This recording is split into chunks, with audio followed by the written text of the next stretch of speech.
vẫn có đáy buồn đây buồn đáy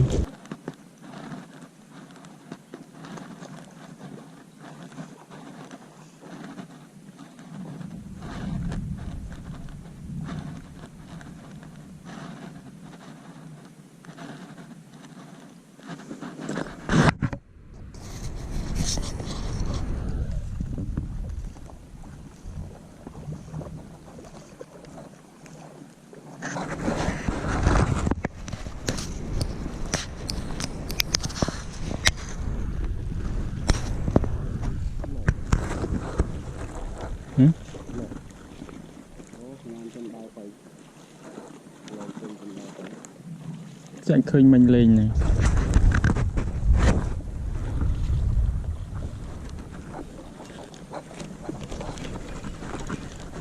mạnh lực phật tắc kì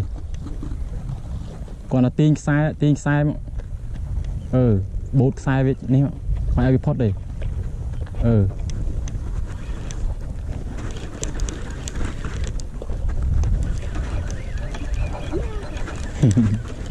tắc rẽng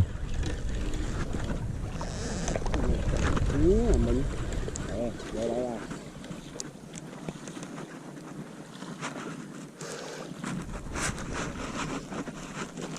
ôn từ trăm bê từ trăm bê lên anh một bê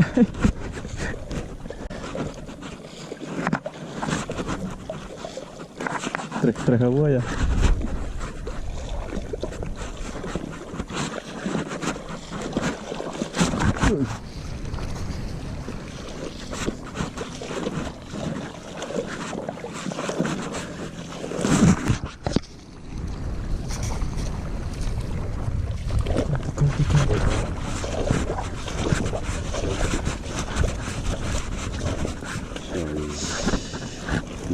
clip không chỉ pi chứ trên lâu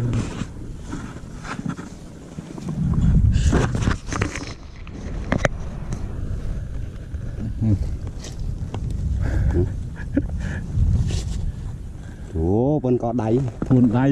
đây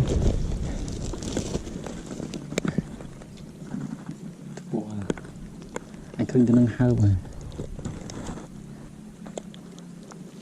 bỏ tới một vụ